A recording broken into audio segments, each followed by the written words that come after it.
गुरु जी का एक पुस्तक है वांग्मय में, साधना से सिद्धि। उसको आप बीच बीच में अध्ययन करते रहेंगे तो ऐसा अभाव नहीं लगेगा कि हमको साधना के प्रति कोई प्रेरित नहीं कर रहा है। जहाँ भी साधना में शिथिलता आएगी, इसका एक ही पन्ना फिर से मोटिवेट कर देगा। तो मोटिवेशन पुस्तक, साधना का इसमें टेक्निक नहीं बताया गया है कि क्या उसका टेक्निक है जो इस तरह की सिद्धि हम प्राप्त करें। उसके लिए अलग साहित्य हैं, पंचकोशी साधना जो लिखवाए थे, उपनिषद वगैरह।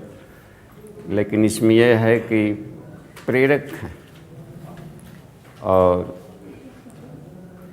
ये हमेशा गाइड करते रहे। तो एक उठता है कि साधना से क्या सिद्धि मिलेगी। हम लोगों ने 5 कोशों की देखा, शरीर में से प्राणाग्नि की लपटें उठानी है तो अन्नमय कोश की साधना करनी पड़ेगी। आज उसमें ये टेक्निक इस्तेमाल करना होगा, आसन उपवास तत्व शुद्धि तपस्या। हमें सिद्धियों को लक्ष्य रख करके नहीं साधना करनी, हमको अपने आप को शुद्ध करना है। वेद के आदेश के अनुसार शुद्ध करते जाएंगे तो ईश्वर हमको एक उपकरण के रूप में इस्तेमाल करेगा। लेकिन शुद्धिकरण का कार्य खुद साधक को करना पड़ता है। तो जैसे जैसे शुद्ध करेंगे उतना ही उत्कृष्ट समिधा बनते जाएंगे, तो अच्छे जगह पर इस्तेमाल करेंगे ईश्वर। तो शुद्धिकरण हमारी ड्यूटी है, हमारी जिम्मेदारी है। और इसी के लिए ईश्वर ने हमें शरीर दिया। ऋषियों ने सोचा कि आखिर आदमी का शरीर क्यों मिला। अमन्य जोनी में ही पड़े रहते तो एक और जोनी बनाने की क्या आफत आ गई। संख्या कम रहती और अच्छा रहता। तो ऋषियों ने इस पर गहन विचार किया तो सारे ऋषियों के अनुभव अपने अपने ढंग के आए, लेकिन 2 कॉमन फैक्टर था। हाईएस्ट कॉमन फैक्टर 2 मिला जो सभी ऋषियों में कॉमन था कि एक उद्देश्य है मनुष्य को जन्म लेने का। पहला कॉमन फैक्टर यह था कि आदमी अपनी चेतना का शुद्धिकरण, यानी अपनी आत्मा का शुद्धिकरण जिस मशीन से कर सकता है वह ह्यूमन बॉडी है। इसमें ऐसे ऐसे यंत्र उपकरण उपत्तिकाएँ केंद्र लगे हुए हैं, मशीन कि चेतना के कितना हो विकृत अवस्था उसको शुद्धतम की महत्ता तक पहुंचाया जा सकता है। एक तरीके से रिफाइनरी सिस्टम है ये बॉडी। तो पहला है कि मनुष्य के योनि को बनाने का ईश्वर का पहला उद्देश्य है कि आदमी अपने आत्मा को परमात्मा स्तर तक विकसित कर सकता है इस ह्यूमन बॉडी के सिस्टम से, भीतर जो उपकरण लगे। और दूसरा ऋषियों में जो मतैक्य था वह यह था कि अपनी क्षमताओं से इस पूरे ग्लोबल, पूरे धरती को, पूरे यूनिवर्स को हम सुंदर बनावें, स्वर्गोपम बनावें। यानी मनुष्य में देवत्व का उदय और धरती पर स्वर्ग का अवतरण जिस बॉडी से हो सकता है वह ह्यूमन बॉडी। तो ये एक टेक्निक मिला। तो हमें इसी उद्देश्य को लेकर के कि जिस उद्देश्य से ईश्वर ने उत्पन्न किया उसका उद्देश्य पूरा हो। हर कार्य के पीछे कारण रहता है। तो यदि वैसा नहीं किया तो ईश्वर को भी अप्रसन्नता होगी कि हमारा सिस्टम जिस उद्देश्य के लिए बना है वो काम नहीं करता।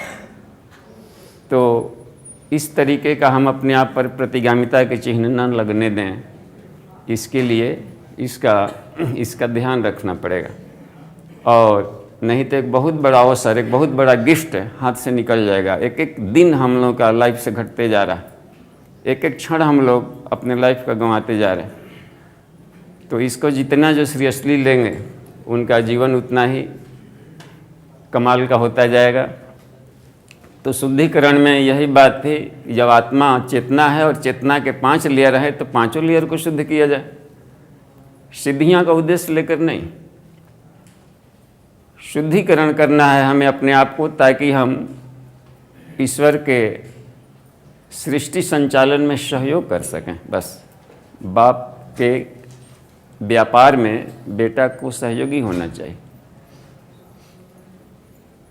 तो इन्होंने मनुष्य को रच दिया कि हमारे व्यापार में, हमारे सिस्टम में, हमारे पूरे यूनिवर्स को हमारा राजकुमार उत्तराधिकारी बनकर करेगा, संभालेगा। तो उसी सिस्टम में है कि हम वो कैसे संभालेंगे, तो चेतना का शुद्धिकरण। तो ये नाम भर का है, लेकिन ये सब चेतना के परते हैं, अन्नमय। इसको शुद्ध करेंगे तो एक अग्नि उत्पन्न होगी जिसको प्राणाग्नि कहते हैं। इन तरीकों से शुद्ध हो जाएगा। ऑपरेटस है ये सब, इसमें उलझना नहीं हो। ऑपरेटस है, एक ही ऑपरेटस से शुद्ध हो गया तो ठीक है, इससे नहीं हो रहा है शुद्ध तो दूसरा ऑपरेटस भी इस्तेमाल करें। आसन प्लस उपवास, इनसे भी नहीं चमक पाया तो तत्व शुद्धि भी जोड़ दिया जाए। अभी भी नहीं चमका तो तपस्या। शिव जी ने कहा कि ये टेक्निक जो योगियों के सम्राट हैं, आदि गुरु कहा जाता है शिव जी को, योग के आदि गुरु, सारी तरह की योग विद्याओं के आदि गुरु। तो उन्होंने कहा कि हे पार्वती, इन चारों का उपाय करने के बाद ऐसा हो ही नहीं सकता कि अन्नमय कोश चरम सीमा तक चमक न जाए। और वो चमक जाएगा तो बिना आपके मांगे ये सिद्धियाँ दौड़ती आएंगी। आप नहीं चाहेंगे तो भी आएगा। निरोगता होल लाइफ के लिए, दीर्घ जीवन, आयु बढ़ेगी और चिर जीवन जब तक जिएंगे स्टैमिना, इम्यून सिस्टम कम नहीं होगा उसमें। तो वो बिना मांगे ये धूल कण की तरह दौड़ के आते हैं, डस्ट की तरह। गाड़ियाँ चलेंगी तो धूल कण को आदमी इन्वाइट करता है कि आइएगा वहाँ, यूं ही दौड़ती आती हैं। हमने कभी भी सिद्धियों को लक्ष्य लेकर के नहीं किया है साधना। अपना काम है बस शुद्ध करते जाएं। देखना था कि शुद्ध करने से आज के युग में क्या क्या घाटा नफा हो रहा है। तब के युग का था, आज के युग में आज का टेक्निक है तो क्या घाटा नफा होगा। तो इसको हमने किया तो पाया कि एकदम ये 100% सही है। शरीर में अथाह रोग थे हमारे, सब झड़ करके भागते गए और निरोगता ये दुनवा कर अपना परमानेंट अपना रेसिडेंस बनाने लगा है सब। दूसरे बॉडी को भी हमने पहले शुरू में इसको बाद इसको हल्का सा महत्व देते थे, यहाँ से फान कर इधर आ गए थे तो इतना फिर दिक्कत होने लगा, जहाँ तहाँ नाड़ियों में एयर लेने लगा और कोई उपाय नहीं बन पा रहा था। आसन करते थे, कोई हल नहीं मिल पाता था। तब लगा कि वो इस वाले बॉडी में सिस्टम में कभी खराबी है तो बिना शुद्ध, तो 5 साल फिर लौट करके इसमें आए करने और इतना चमका दिया और इसका इतना गहन प्रैक्टिकल किया हमने खूब। तो देखा कि इसका लाभ है ये सारा का सारा मिल रहा और खूब मिला। और ये लोग भी आ करके इस मकान में अपना रेसिडेंस बनाने लगे। मेंटल तो करते ही जा रहे थे, तो लंबा प्रोसेस है मन का। तो स्वाध्याय तो हमने इतना किया कि अब मोह नहीं है कि आँख फूट भी जाएगा तो मोह नहीं है कि स्वाध्याय नहीं किया। सारे इंडियन फिलॉसफी को, सारे वेदों को, सांगोपांग उपनिषदों को, दर्शनों को, योग वासिष्ठ को और भी जितने भी गुरुदेव के अध्यात्म विज्ञान के 42 पुस्तकों का सेट लिखा था, सबको बार बार हिड़ते थे, मंथन करते गए कि कितना मक्खन निकल सकता है। करते गए। शुरू में अर्थ समझ में नहीं आता था वेद वगैरह का, 10% तो उसमें उदासीनता आ जाती थी। एक मिल गए ब्राह्मण विद्वान, संस्कृत यूनिवर्सिटी के हेड थे, तो उनकी सेवा का अवसर मिला। खूब पैर दबाए सेवा किए। गुरुजी ने कहा था कि जहाँ विद्वान मिले खूब पैर दबाना, सेवा करना, अपना सब कुछ दे देगा वो। उन्हीं से कहे कि हमको वेद पढ़ने में मन नहीं लगता है, अर्थ समझ में नहीं आता। तो हम वैज्ञानिक हैं, हमको बताइए कि कौन सा चैप्टर पढ़ लें कि हमको अध्यात्म विज्ञान में रुचि आ जाए। कोई वेद में ऐसा है तो बताइए। परम पूज्य गुरुदेव कितने भक्त थे वो कि पूरा यजुर्वेद कंठस्थ याद कर लिए थे। 1975 मंत्र हैं और सारे मंत्रों को उनका कंठस्थ था। तो उन्होंने कहा कि तुम शुरुआत करो यजुर्वेद के 40वें अध्याय से। उसको आके पढ़ा हमने। अध्यात्म विज्ञान का पूरा अध्यात्म विज्ञान है वो, उसको पूरा ईशावास्योपनिषद में ले दिया। वहीं से हमने प्रवेश किया वेद में। इसके बाद वेदों के अर्थ समझ में आने लगे। गुरुदेव की भूमिका भी पढ़ी वेदों का, उसमें कारण अर्थ, स्थूल अर्थ, सूक्ष्म अर्थ सब निकालने का एक टेक्निक बताया। तो धीरे धीरे रस आने लगा। अब हर साल इसको एक बार पढ़ के छोड़ते नहीं थे, खूब मंथन। भांग को जितना ही रगड़ा जाए उतना ही नशा चढ़ता है, जितना ही मेहंदी को रगड़ा जाए नशा चढ़ता है। तो हर बार अभी भी हम जब तक से रोज़ कम से कम 1 घंटा नहीं स्वाध्याय कर लेते हैं, तब तक से हमको लगता है कि आज हमने खाना ही नहीं किया है। और उपनिषद हमारा मुख्य टेक्स्ट बुक है। तो पढ़ते गए, करते गए, मनोमय को भी साफ करते गए। तो उसमें जप का भी इस्तेमाल किया, ध्यान का भी प्रयोग किया।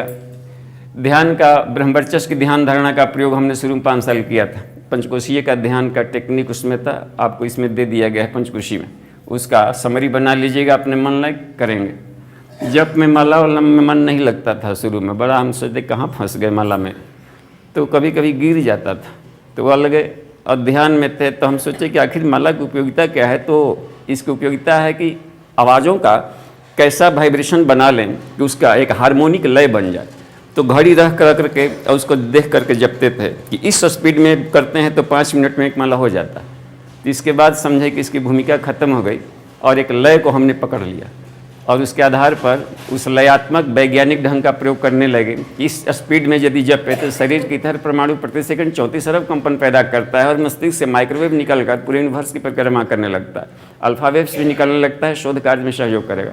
उस वैज्ञानिक टेक्निक का हमने प्रयोग कर लिया।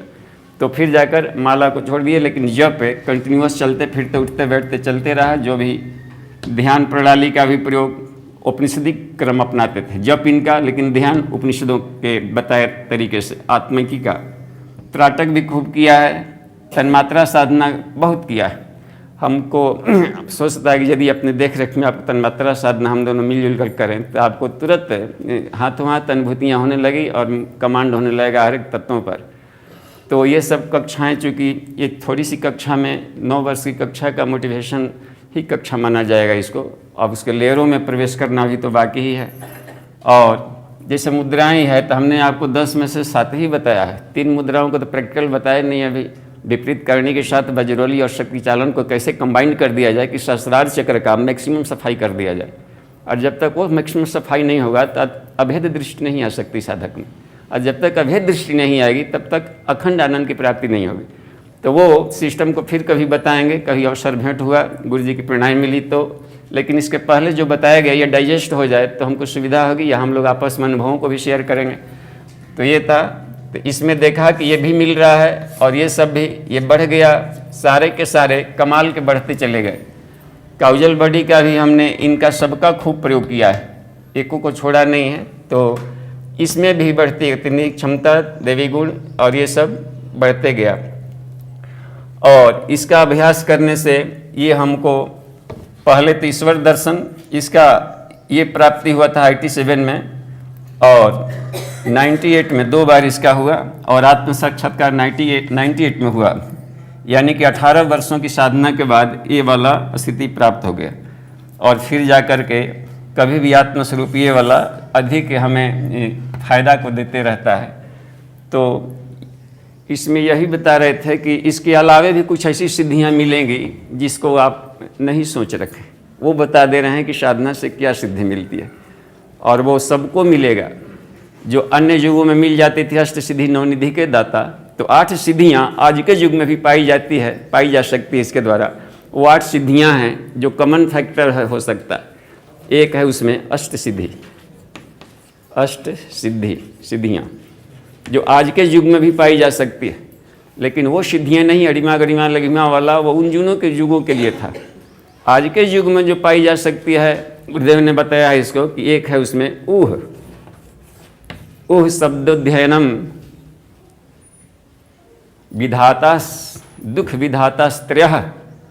उसमें उन्होंने एक श्लोक में समझाया है इसको, स्वहृत प्राप्ति करके दानम च अष्टौ सिद्धियौ।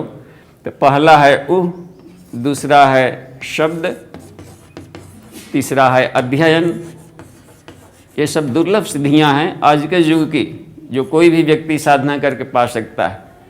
चौथा में है सुहृत प्राप्ति।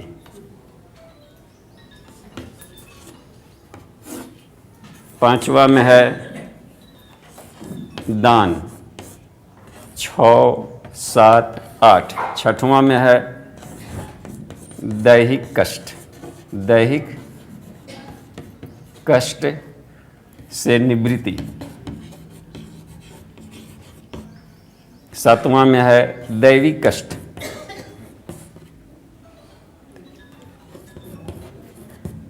दैविक कष्ट से निवृत्ति, और भौतिक कष्ट से दैविक भौतिक तापा, इससे अस्थाई निवृत्ति हो जाएगी।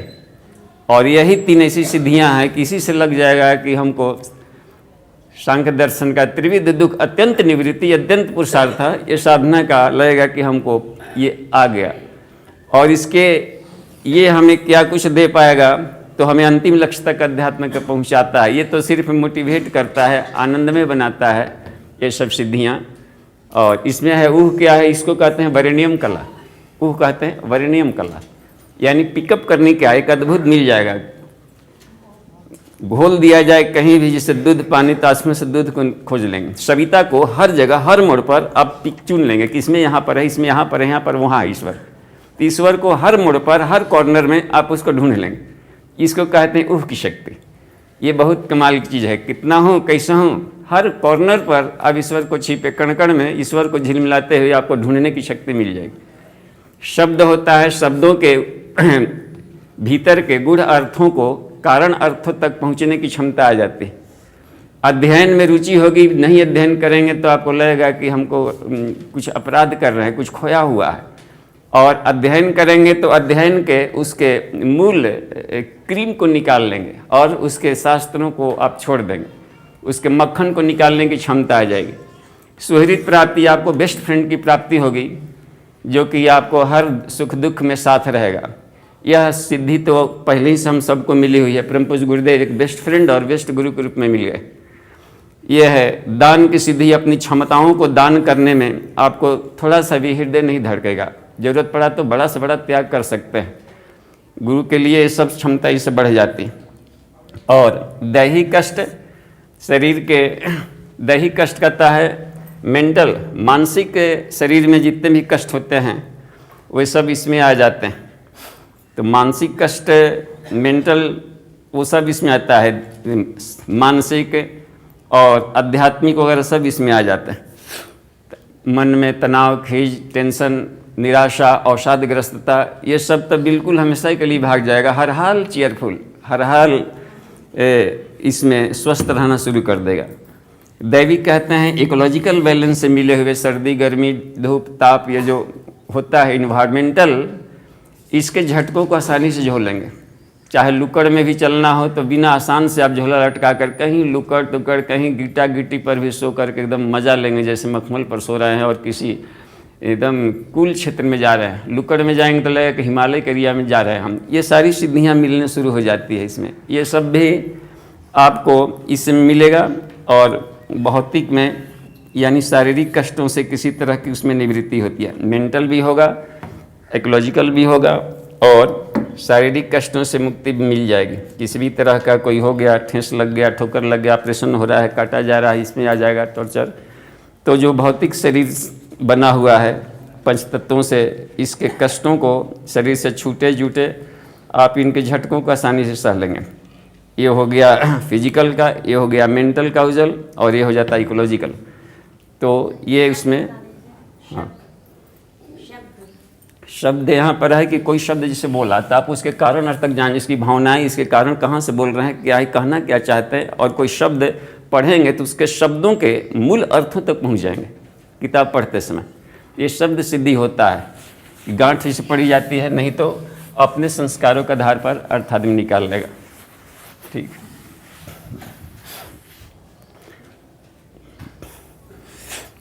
आज समापन है तो 5:30 बजे ही से ये हाँ 8:30 से। तो और उनको बताइए कि जिस तब तक संगीत वाले लोग अपना व्यवस्था बनाते रहें यहाँ।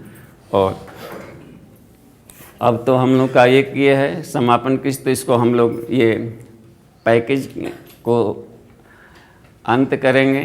लेकिन इस बीच में अपराह्न वाला में तो हम लोग शंकर समाधान चलते ही रहेगा, वो अनौपचारिक होगी, अपने से अपनी बात और खूब इंजॉयफुल वातावरण में हम लोग उसका लाभ लेंगे। लेकिन अब चूँकि अब एक सिस्टम का अभी का है कि हम लोग चैप्टर क्लोज कर रहे हैं, तो आपके लिए क्या पाथेय हो सकता है, पाथेय क्या देंगे आपके। तो हम छोटे भाई हैं, इसमें कितने बड़े बैठे हैं छोटे भाई, और बहनों में से भी सबका प्यार मिलता रहा है।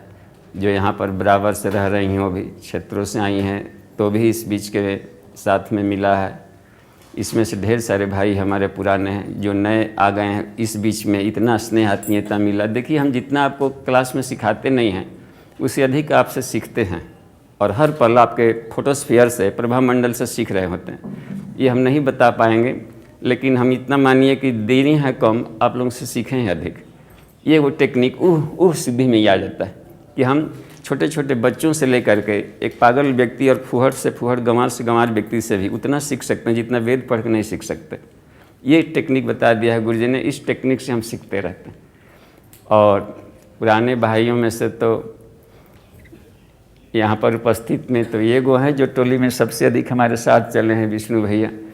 बाकी लोग तो हल्के फुल्के हैं, कम टोली में चल पाए हैं, लेकिन 1 साल तक इनके साथ रहने का मिला है अवसर।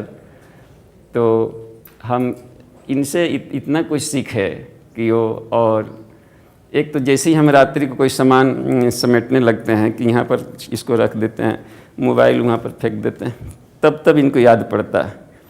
इनका देखते हैं इतना सिस्टम से वो अपना सारे सामानों को रखते हैं, जो विभाग दिया जाए, पोर्टफोलियो, रजिस्टर, कंप्यूटर, और उसको देखते हैं कि कवर से ढक करके, तब याद पड़ता है कैसे नहीं विष्णु भैया ऐसे रखते हैं। इनके आफत हो गया है, हमको तबाह कर दी विष्णु भैया, सुनने को ही मन करता है, तो फिर समेटने लगते हैं।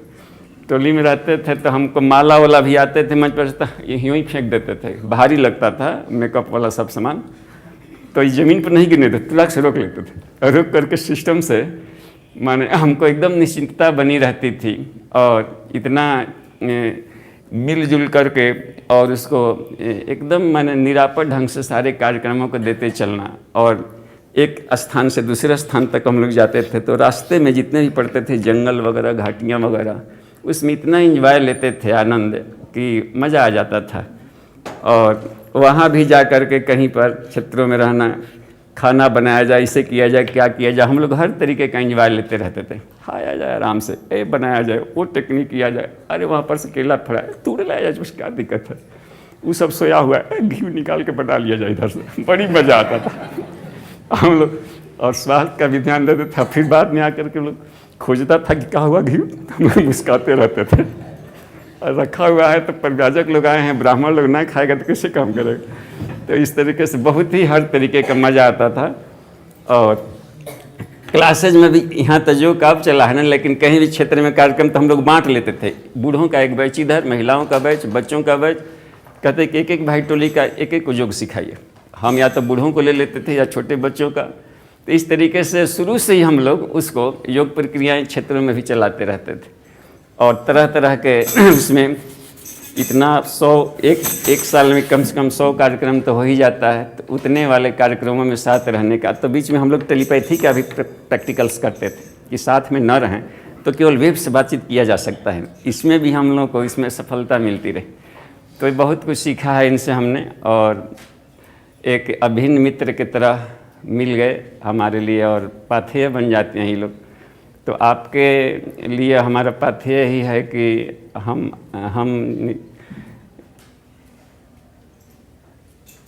हम सिर्फ देवें, बांटे, खाली क्या बांट सकते हैं, क्या दे सकते हैं। तो प्रवचन नहीं, संगीत नहीं, इससे हमको कोई ताल्लुक़ नहीं है। हम आत्मीयता बांटे बस। जहाँ किसी वस्तु को, चाहे कुत्तों का, वृक्ष को, वनस्पतियों को, जहाँ आत्मीयता बांटेंगे, महिलाओं को, तो लगेगा कि इनको हम अधिक से अधिक ऊंचा उठाएं, अधिक से अधिक शुद्ध करें, अधिक से अधिक इनके लिए काम आ जाएं।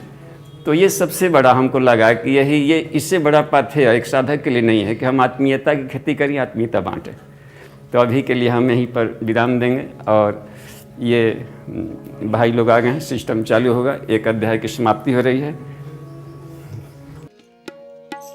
अखंड मंडलाकारं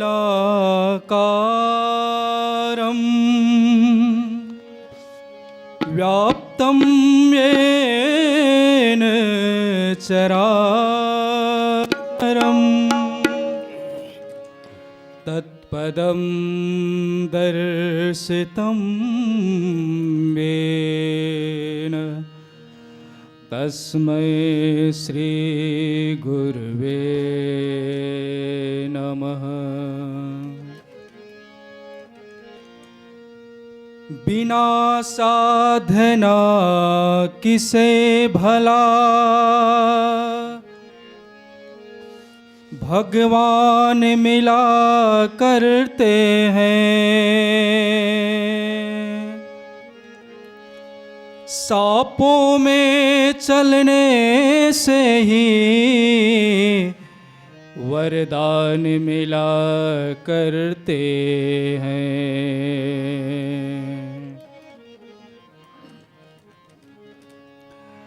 आत्म साधना ऐसी हो जो चटका दे चट्टान को। आत्म साधना ऐसी हो जो चटका दे चट्टान को। शाश्वत प्राण ज्योति पी जाए अंधकार अज्ञान को। आत्म साधना ऐसी हो जो चटका दे चट्टान को। शाश्वत प्राण ज्योति पी जाए अंधकार अज्ञान को। आत्म साधना ऐसी हो जो चटका दे चट्टान को। चटका दे चट्टान को।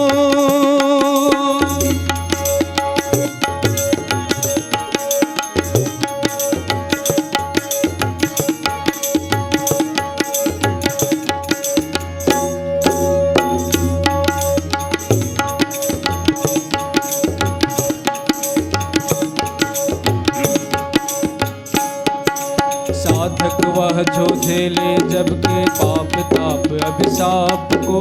सागर मंथन के पहले जो मतले अपने आप को। सागर वह जो झेले जग के पाप ताप अभिशाप को। सागर मंथन से पहले जो मतले अपने आप को। औरों को दे सुधा रत्न खुद कर लेता विषपान है। औरों को दे सुधा रत्न खुद कर लेता विषपान है। तब कर स्वयं ज्योति जग को देना जिसका अरमान है। तप कर स्वयं ज्योति जग को देना जिसका अरमान है। मानव करे वंदना ऐसी झूले तन मन प्राण को। झूले तन मन प्राण को। झूले तन मन प्राण को। शाश्वत प्राण ज्योति पी जाए अंधकार अज्ञान को। शाश्वत प्राण ज्योति पी जाए अंधकार अज्ञान को। आत्म साधना ऐसी हो जो चटका दे चट्टान को।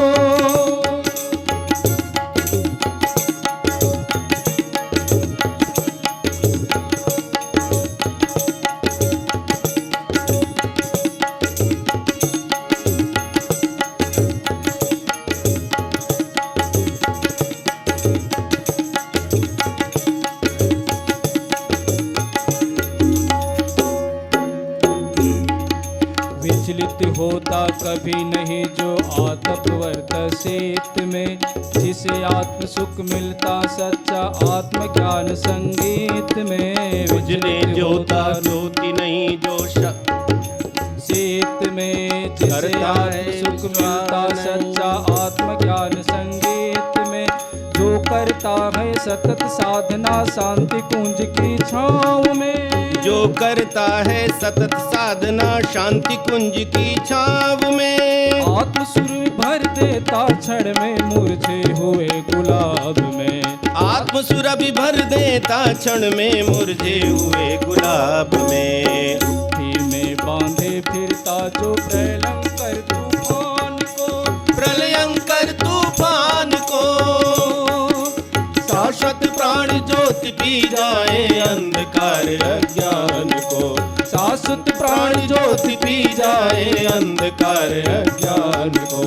आत्म साधना ऐसी हो जो चटका दे चट्टान को। शाश्वत प्राण ज्योति पी जाए अंधकार अज्ञान को। शाश्वत प्राण ज्योति पी जाए अंधकार अज्ञान को। शाश्वत प्राण ज्योति पी जाए अंधकार अज्ञान को। आत्म साधना ऐसी हो जो चटका दे चट्टान को।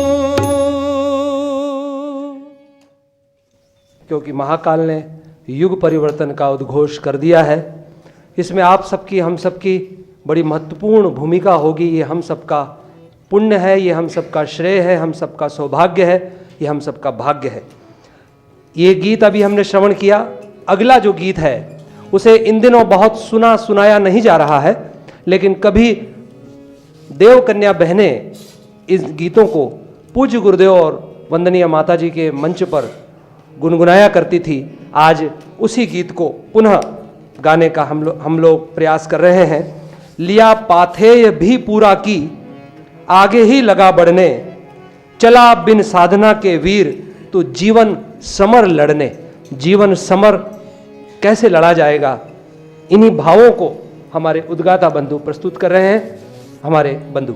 जहाजों को डुबा दे जो उसे तूफान कहते हैं, जहाजों को डुबा दे जो उसे तूफान कहते हैं, जो तूफानों से टकराए उसे इंसान कहते हैं।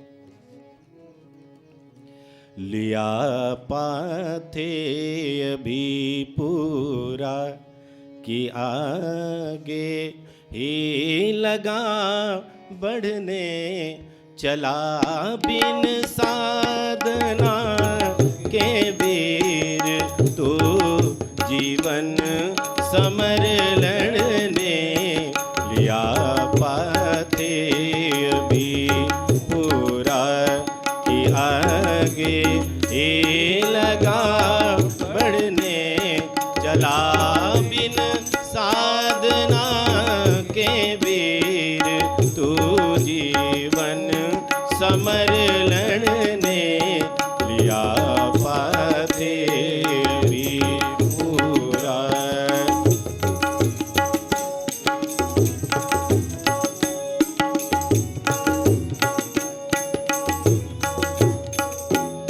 कहीं आकर निराशा घेर ले, ऐसा न हो साथी। कहीं आकर निराशा घेर ले, ऐसा न हो साथी। अतः ले दीप आशा का जला, विश्वास की बाती। अतः ले दीप आशा का जला, विश्वास की बाती। दिगे आस्थान तेरी इसलिए निष्ठा जरूरी है। दिगे आस्थान तेरी इसलिए निष्ठा जरूरी है। पराजय और जय के बीच में ज्यादा न दूरी है। पराजय और जय के बीच में ज्यादा न दूरी है। अरे ज्यादा न दूरी है। न हो ऐसा सुमन उत्साह के, असमय लगे झड़ने, चला बिन साधना के वीर तू जीवन समर लड़ने। लिया पाथेय भी पूरा।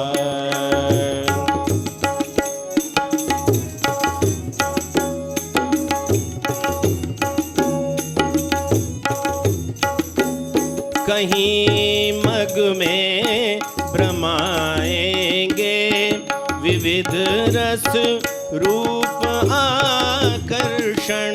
कहीं मग में भ्रमाएंगे विविध रस रूप आकर्षण। करो हर वस्तु को करगत कहेगा लालसा युत मन। करो हर वस्तु को करगत कहेगा लालसा युत मन। जरूरत है वहाँ संयम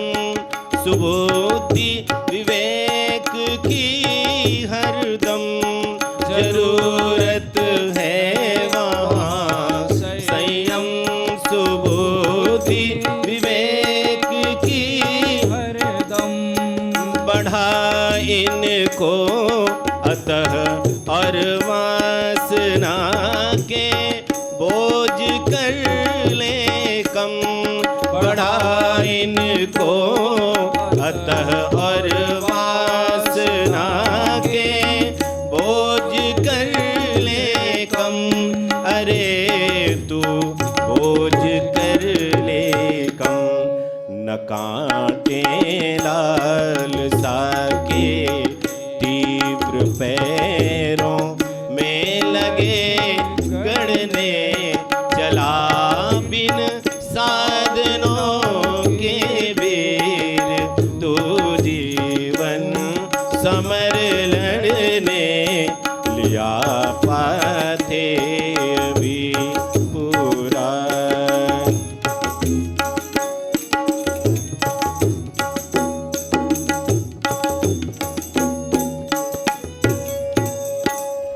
लगन का दीप बुझ ना जाए स्वार्थ की बयारों से, लगन का दीप बुझ ना जाए स्वार्थ की बयारों से। अतः कर ओट जीवन ज्योति जिससे पथ नया पाए, अतः कर ओट जीवन ज्योति जिससे पथ नया पाए। न टूटे लोक मंगल की मधुरता मूर्ति मानस में, न टूटे लोक मंगल की मधुरता मूर्ति मानस में। मनोबल इसलिए दृढ़ कर निभा परमार्थ की रस में, मनोबल इसलिए दृढ़ कर निभा परमार्थ की रस में, निभा परमार्थ की रस में। बढ़ा ले आत्मबल अपना लगे यह मुक्ति गिरी चढ़ने, बढ़ा ले आत्मबल अपना लगे यह मुक्ति गिरी चढ़ने, चला बिन साधना के वीर तू जीवन समर लड़ने, लिया पाथे अभी पूरा कि आगे ही लगा बढ़ने, चला बिन साधना के वीर तू जीवन समर लड़ने, चला बिन साधना के वीर तो जीवन समर लड़ने, लिया पाते अभी पूरा, लिया पाते अभी पूरा, लिया पाते अभी पूरा। बिना पाथेय बिना साधना के तू वीर चला समर में लड़ने जूझने। ये लड़ाई स्थूल लड़ाई से बड़ी जटिल लड़ाई है, क्योंकि स्थूल लड़ाई में असुर दिखाई देते हैं, लेकिन इस सूक्ष्म लड़ाई में, भावों की लड़ाई में वो असुर दिखाई नहीं देते हैं। हम सब उनका हृदय से अभिनंदन करते हैं, हृदय से उनको धन्यवाद देते हैं और पूज्य गुरुदेव के चरणों में दंडवत होते हैं कि पूज्य गुरुदेव ने हमारे शांति कुंजवासी अग्रज भ्राताओं और हमारे बीच पधारे विशेष हमारे गुरु भ्राता सबके, हम लोगों को गुरुदेव की वो ऊंचाई, गुरुदेव के वो भाव समझाए, गुरुदेव की वो निष्ठा, गुरुदेव की वो भक्ति हम सबको समझाने का प्रयास किया और निश्चित रूप से हम सब इसमें सराबोर हुए। अब हम इसी क्रम में सर्वप्रथम उन्हीं को आमंत्रित करते हैं, श्रद्धेय लाल बिहारी सिंह जी भाई साहब को, कि वे आएँ और हम सब के बीच में, चूँकि पाथेय का क्रम चल रहा है, हमारे अग्रजगण तो पाथे रखेंगे ही, लेकिन आपसे हम सबकी भी आशा अपेक्षा है कि आप भी पाथे और मार्गदर्शन हम सबको प्रदान करें। श्रद्धेय भाई साहब। आचार्य तो यह कहता है कि जहाँ बड़े भाई हों वहाँ छोटे भाई को मौन ही रहना चाहिए। तो फिर भी आपने आपकी आज्ञा मानकर, आपका अनुशासन मानकर हम श्रद्धांजलि में 2 शब्द आपके सामने पुष्प की तरह रख रहे हैं। कोई भी व्यक्ति कोई मूर्ति बन जाता है, कोई महल बन गया, बिल्डिंग बन गया, तो एक ही कारीगर उसमें काम नहीं किए रहता है। आर्किटेक्ट, इंजीनियर से लेकर वास्तुविद, पेंटर, पुचारा, ग्रिल, वेल्डिंग, सब वैरायटी के रहते हैं। तो हम जो भी दिखाई पड़ रहे हैं, पूज्य गुरु जी माता जी का तो स्नेह 10 साल तक साथ में रहकर मिला है, लेकिन इन बड़े भाइयों ने जो हमको दिया वह आजीवन हमारे लिए पाथेय है। अपने बड़े भाई आदरणीय प्रातः स्मरणीय भाई कपिल जी, इनसे जो हमें मिला एक एक शब्दों में हम खाली रखेंगे, जो आजीवन हमने हर कोई से सीखा है और गहराई से लिया है। इनसे सीखा है हमने भाव संवेदना। जिन दिनों गुरु जी तैयार करते थे नर्सरी हम लोगों के क्षेत्र में जाना, तो एक दिन इनसे गुरु जी ने कहा कि क्या सिखाता है बता। ये लोग हम लोग को सिखाते थे नीचे, और ऊपर गुरु जी टेस्ट लेते थे कि ये हमारा संदेशवाहक बना के। तो इन्होंने गुरुदेव को जो अनुभव किया था अपने जीवन में, उन्होंने साथ रखा वहाँ पर। इतने भाव और ये रम में गुरु जी हमारे ईश्वर हैं। हमने जन्म कुंडली पढ़ी थी गुरु जी का, उसमें मिला था कि ब्रह्मा विष्णु महेश की सारी सिद्धियाँ, सारी शक्तियाँ इनके चरणों में धूल के बराबर, सबकी सिद्धि लेकर। और इन्होंने साक्षात्कार कर चुका था पहले ही। हम तो अभी केवल शब्दों से भाव बन रही थी, तो केवल गुरु जी ने ये और कक्षा में भी जहाँ भी भाव संवेदना के परतों के बीच में घुसने का टेक्निक जो बताया इन्होंने, वह बहुत ही हमारे लिए पाथेय रहा। आजीवन उसको हमने पालन किया है और होल लाइफ हमारे लिए मार्गदर्शन रहेगा। वहाँ पर गुरु जी इतना ही कहा था कि अभी समय के सापेक्ष में इस बात को बाद में ही रखा जाए विश्व के सामने।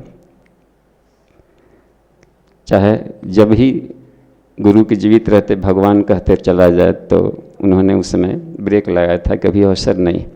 लेकिन जो ये है अनुभूति भावनाओं से गुरु के मुख्य सत्ता का, ये बिरलों को मिला।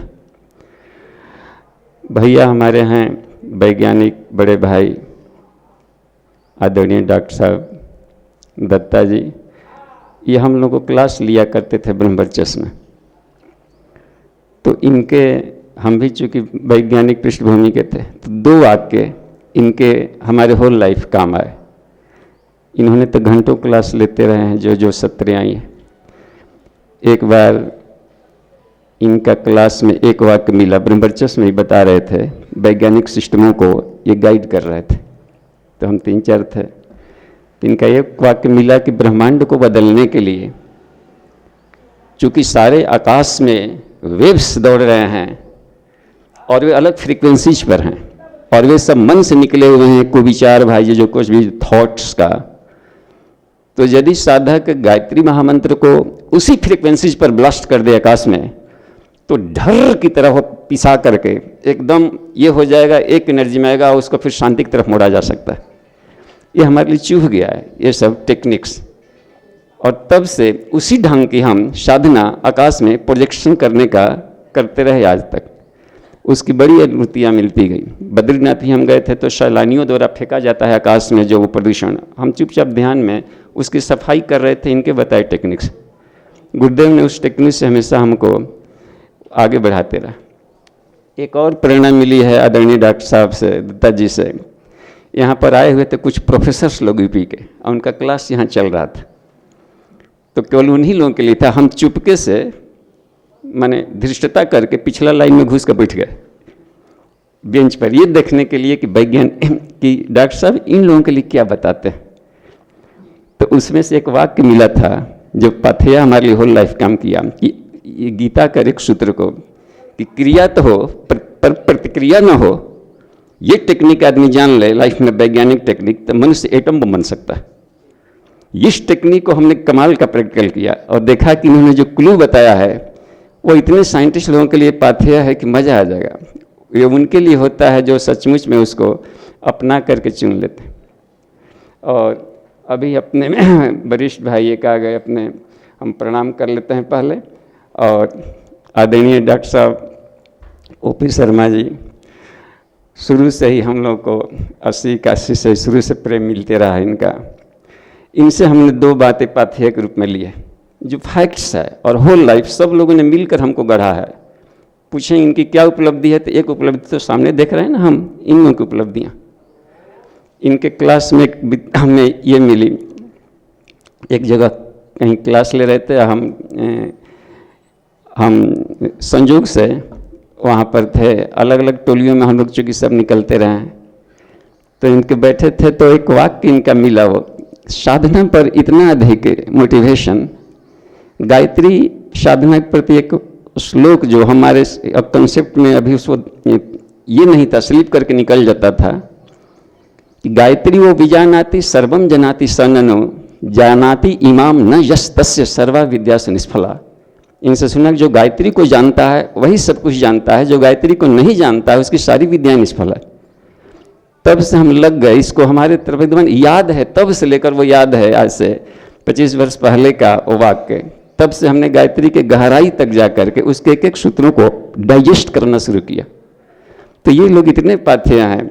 एक बार इनकी टोली, हम रेस्ट में थे टोली का, तो इनका टोली हमारे यहाँ पहुँच गया। तो संयोग से हमारे कंजस्टेड डेरे में उसमें किराए पर रहते थे, ये गए, बहुत महान इनके चरण पहुँचे, बहुत खुश तो हुए। खाना में हमने दूध दिया था, रोटी और सलाद भी दे दिया था, मूली वगैरह का। तो इन्होंने पहली बार इनसे सुना कि सब दूध के साथ ये रिएक्ट करता है। मैंने स्वास्थ्य के प्रति इतनी अवेयरनेस है, तब से हमने उसको वो इस तरीके से जो बताते रहे, तो स्वास्थ्य के प्रति हमेशा हमने ध्यान दिया। और एक उसी समय एक बात कही थी कि तुम अपना अलग से एक रेसिडेंस बना लो। हम सोचे थे कि हम लोग छोटे कार्यकर्ता हैं, जीवन काम करते करते क्या मकान बनाने की झंझट में पड़े, लेकिन सोचा कि जन गुरु जी की क्या है, इनके मुंह से कहवा दिया, तो फिर सोचने लगे कि एक आवास तब बना ही लिया जाए। तो उसके क्रम में सोचने लगे तो क्या हुआ, आवास तो बना ही, परम पूज्य गुरुदेव के इनके स्नेह से एक आरण्यक परंपरा में कॉलोनी बन गई और एक तपस्या के नींव पर बनी है। कभी टहलते जाएंगे तो देखें। तो हमने पाथेय के रूप में इनके एक सूत्रों को आजीवन अपनाया है और भरपूर छोटे भाई के रूप में और बड़े भाई ने इन्होंने जो स्नेह दिया है उसको हम इस लाइफ में नहीं चुका सकते। आदरणीय डॉक्टर साहब अपने हैं गौड़ जी, इनकी सबकी अलग अलग हमने लिया है। इनको बीच वाले समय में कुछ दिन हम आते थे तो टोलियों में भेंट नहीं हो पाती, एक लंबा गैम्पिंग मार इस बार भेंट हुआ। जब प्रज्ञा पुराण का चलता था शुरू वाले 82 में, हम लोग भी हम सत्र में थे, तो ये लोग को गुरुजी पहले ट्रेंड करके क्लासेज लेने का, तो इनकी प्रज्ञा पुराण कहने की जो शैली रहती थी और शब्दों को method and mode of expression, वो हमने इतने अट्रैक्ट लगती थी, शब्दों का कैसे प्रेम किया जाए। और पता नहीं किस क्षेत्र के अपने डॉक्टर होंगे, लेकिन हमने अनुभव किया कि प्राण के ऑपरेशन में बहुत कुशल डॉक्टर हैं।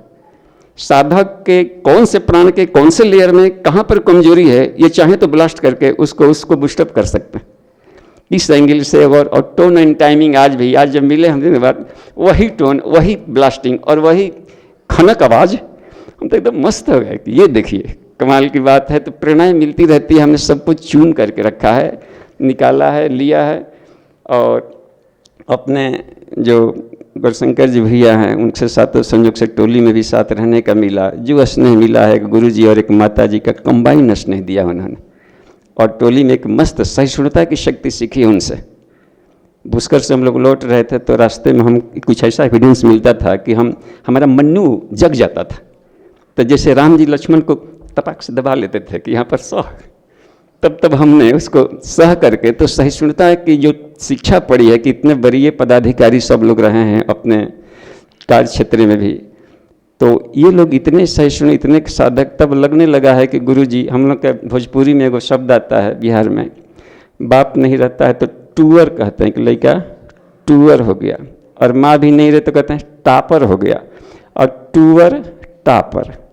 तो गुरुजी माता जी के नहीं रहने के बाद भी हमने ऐसा अनुभव किया कि हम टूअर टापर नहीं हैं। पिता नहीं रहता है तो बड़ा भाई माँ और पिता दोनों का प्रेम देता है, हमने पाया है। और हम गुरु से प्रार्थना करेंगे कि इनकी आयु को हमारी आयु भी लगा दें, बहुत लंबी करें, ताकि आजीवन इनका मार्गदर्शन मिलता रहे। पूज्य गुरुदेव और वंदनीय माता जी के आशीर्वाद से हम सबके अग्रजों की प्रेरणा और मार्गदर्शन में पंचकोश जागरण विशेष साधना का ये 2 तारीख से 9 तारीख तक का सत्र चला है, और इसी वैसे 1 तारीख से ही शुरू हो गया था। इसी क्रम में हमारे अग्रजगण हम सबके बीच में उपस्थित हैं। बड़ा ही अद्भुत क्षण है ये, अद्भुत समय है ये कि 9 दिन तक हम सब लोग साधना की गहनतम गहराइयों पर चर्चा, परिचर्चा, मार्गदर्शन ले रहे थे। तो हम सब साधना की बड़ी गहनतम गहराइयों में मार्गदर्शन ले रहे थे। ये सत्र पूज्य गुरुदेव वंदनीय माता जी के आशीष से और हम सबके अग्रजों के मार्गदर्शन से लगा है। इसी क्रम में अभी वैज्ञानिक मनीषी श्रद्धेय लाल बिहारी सिंह जी भाई साहब ने हम सबको अपने भाव प्रस्तुत किए। इसी क्रम को और आगे बढ़ाएंगे। हमारे अग्रजों का विशेष मार्गदर्शन पाथे, जाना कहीं नहीं है हमको, लेकिन जाना भी है। समर भूमि दिखाई नहीं देती, लेकिन लड़ना भी है। तो उसका पाथे तो हमारे अग्रजों से ही मिलेगा, और वो पाथे हम सब प्राप्त करेंगे ही। लेकिन इस बीच 2 अनुभूतियां, चूंकि समय कम है तो 2 अनुभूतियां, कहते हैं कि मस्तिष्क के एक हिस्सा भाव पक्ष और एक हिस्सा प्रखर कर्म पक्ष होता है। तो भाव पक्ष से हम अनुभूति हेतु आमंत्रित कर रहे हैं। जिनके गीतों को सुन सुनकर, जिनके गीतों को पढ़ पढ़कर हम सब लोग मचलते उछलते उबलते रहे हैं, उन्हीं में से एक श्रद्धेय शचीन्द्र भटनागर जी भाई साहब, उनको हम आमंत्रित करते हैं, वो अपनी अनुभूति संक्षिप्त में रखें। परम पूज्य गुरुदेव वंदनीय माता जी के संरक्षण में उपस्थित बहनों और भाइयों, हमारे अग्रज आदरणीय भाई, मैं लाल बिहारी जी के इस प्रशिक्षण सत्र में पहले दिन से आज तक उपस्थित रहा, और मैंने पहले भी कुछ सत्र किए थे, कम से कम 20 वर्ष पहले